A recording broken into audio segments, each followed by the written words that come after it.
Hello everyone, আসসালামু আলাইকুম। কেমন আছেন আমার প্রিয় মিষ্টি আপু ভাইয়েরা? আশা করছি আল্লাহ তাআলার অশেষ রহমতে আপনারা সবাই ভালো ও সুস্থ আছেন।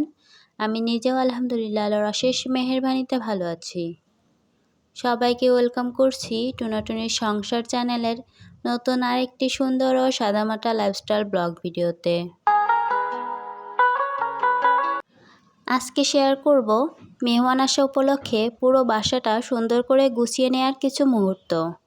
সংসারের ছোট ছোট কাজ গুছিয়ে নিলাম, যেন ঘরটা হয়ে ওঠে আরও পরিপাটি আর স্বস্তির। সাথে প্রিয় মেহমানদের জন্য ইফতারের আয়োজন করলাম, আর রাতের খাবারেরও ছোট্ট করে ব্যবস্থা করে নিলাম ভালোবাসা দিয়ে। এভাবেই ব্যস্ততার মাঝেও কাটলো আমার একটু সুন্দর দিন। তাই অনুরোধ থাকবে সম্পূর্ণ ভিডিওটি দেখবেন। আশা করছি আজকে সম্পূর্ণ ভিডিওটি আপনাদের ভালো লাগবে। এবার ভিডিওর শুরুতেই সবাইকে একটা রিকোয়েস্ট করে নিচ্ছি, যারা যারা আমার ভিডিওটি ক্লিক করেছেন প্লিজ একটা লাইক দিয়ে পুরো ভিডিওটা কন্টিনিউ করবেন। আপনাদের ছোট্ট একটা লাইক আমার জন্য খুবই গুরুত্বপূর্ণ। আপনারই মতো অনেকের কাছে আমার ভিডিওটি পৌঁছে দিতে সাহায্য করবে, সেই সাথে নতুন দিনে নতুন আরেকটি ভিডিও মেক করার উৎসাহ জাগিয়ে তুলবে। তাই বুঝতেই পারতেছেন আপনাদের ছোট্ট একটা লাইক আমার জন্য কতটা মূল্যবান। তাই প্লিজ অনুরোধ থাকবে একটা করে লাইক দিয়ে সম্পূর্ণ ভিডিওটা দেখে নেবেন।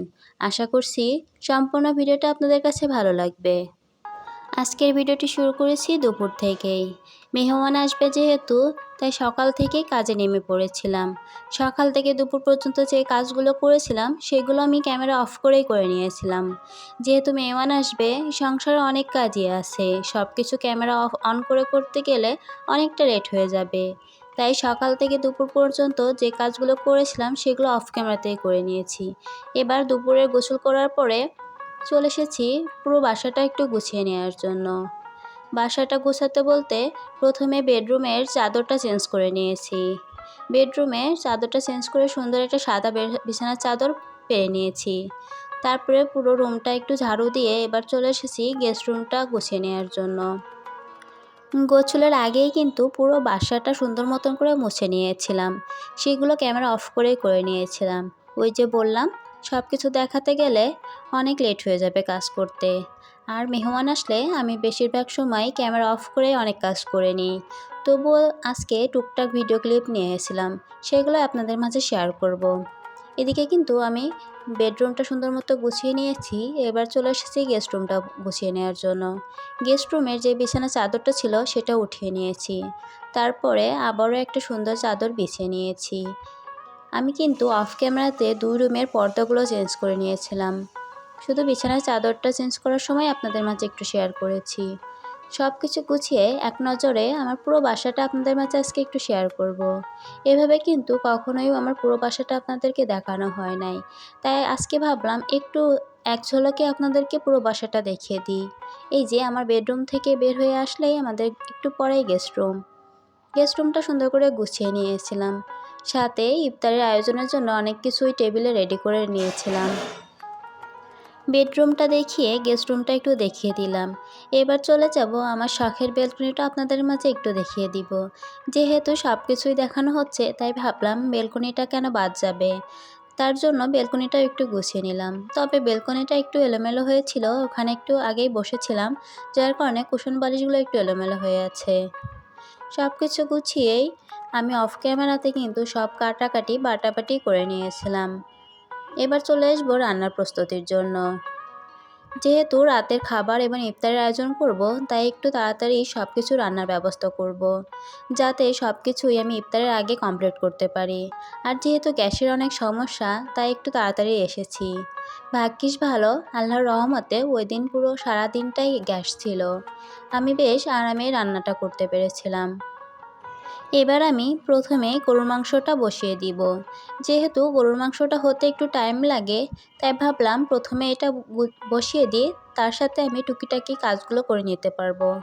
তাই প্রথমেই মাংসটা আমি ধুয়ে নিয়েছিলাম। এবার একটা কড়াইতে মাংসগুলো দিয়ে পরিমাণ মতো পেঁয়াজ কুচি দিয়েছি, তারপরে আদা বাটা, রসুন বাটা, এবার সব ধরনের গুঁড়া মশলা দিয়ে তেল দিয়ে আমি ভালো করে মাখিয়ে বসিয়ে দিব। গরুর মাংস কিন্তু আমি মাঝে মধ্যে মশলা কষিয়েও রান্না করি, আবার এভাবে মাখিয়েও রান্না করি। দুইভাবেই কিন্তু আমার কাছে খেতে বেশ ভালো লাগে। এভাবে আমি মাংসগুলো সুন্দর মতো মাখিয়ে নিব। তারপরে আমি কিছু দারুচিনি, এলাচ, তেজপাতা দিয়ে আবারও একটু ভালো করে মাখিয়ে আমি মাংসটা বসিয়ে দিব। মাংসটা বসিয়ে দিয়ে আমি ঢাকনা দিয়ে ঢেকে পাশে রোস্ট রান্না করার জন্য কিছু কাজ গুছিয়ে নিচ্ছিলাম। সেগুলো কিন্তু আমি অফ ক্যামেরাতেই রেখে দিয়েছি। আজকে রাতে খাবারের জন্য রান্না করব গরুর মাংস, রোস্ট, বেগুন ভাজা, সাথে সরষা ইলিশ, পোলাও আর ভাত। এগুলোই আজকে সাদামাটা রান্না করে রাতের আয়োজন করেছি। এদিকে কিন্তু আপনাদের সাথে কথা বলতে বলতে গরুর মাংসটা আমার প্রায় কষানো হয়ে গেছে। এবার আমি পরিমাণ মতো ঝোলের পানি দিয়ে নিব। মাশাআল্লাহ, গরুর মাংসের কালারটা কিন্তু বেশ ভালো হয়েছিল আর খেতেও মাশাআল্লাহ অনেক টেস্টি হয়েছিল। যেহেতু খাওয়ার পরেই ভয়েস দিচ্ছি তাই বলতে পারতেছি। এদিকে আমি ঝোলের পানি দিয়ে আবারও ঢাকনা দিয়ে ঢেকে দিয়েছি। গরুর মাংসটা ওদিকে হতে আছে, তার সাথে আমি রোস্টের জন্য প্রথমেই পেঁয়াজের বেরেস্তা করে নিব।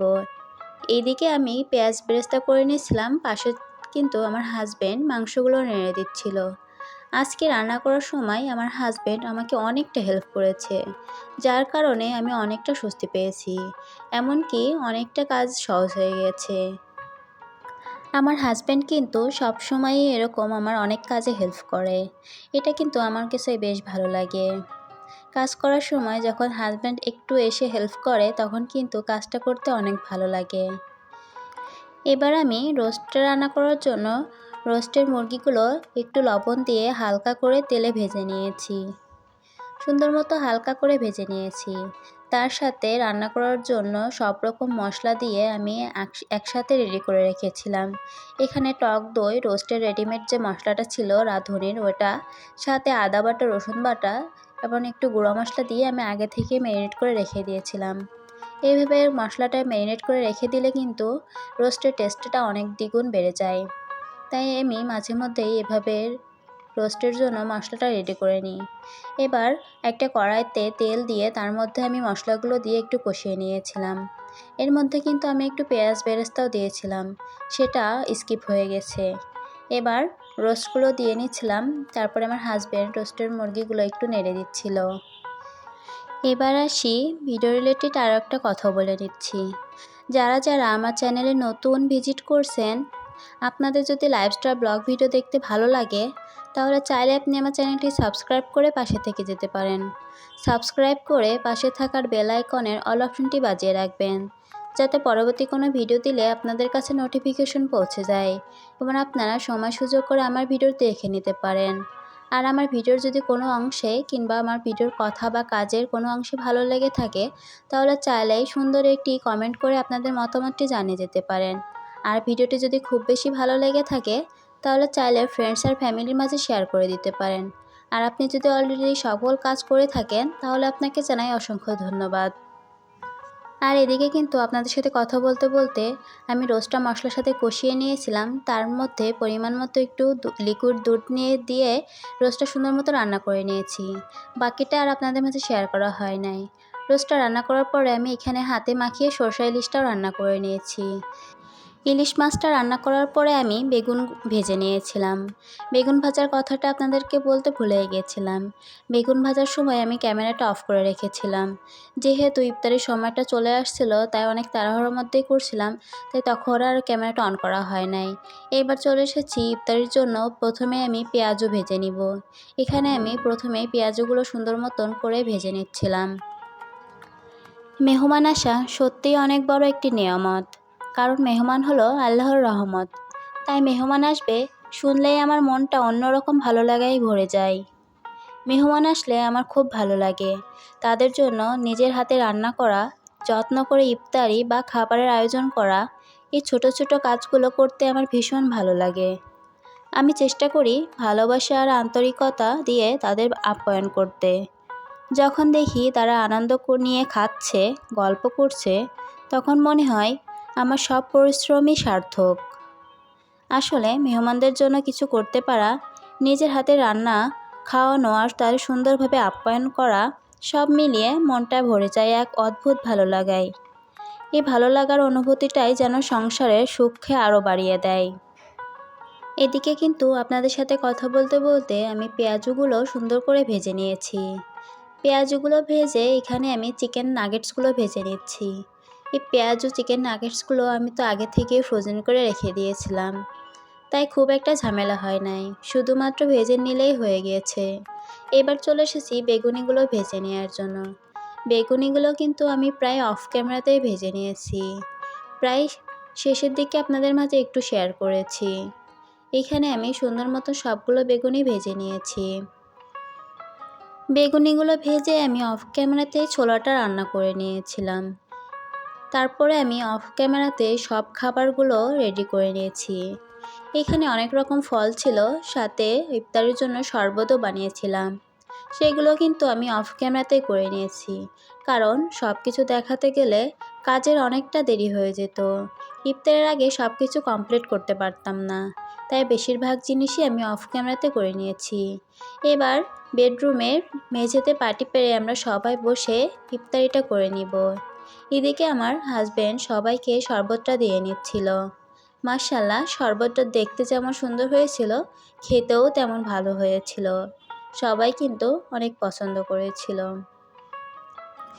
মেহমানের সামনে কিন্তু ভিডিও করতে কেমন যেন একটু আনইজি ফিল করে, তারপরেও আমি আপনাদের মাঝে একটু শেয়ার করার জন্য একটু ভিডিও ক্লিপ নিয়েছিলাম। ইফতারি শেষ করে নামাজ পড়ে আমি অফ ক্যামেরাতে পোলাওটা রান্না করে নিয়েছিলাম। তারপরে সবাইকে খেতে দিয়েছিলাম।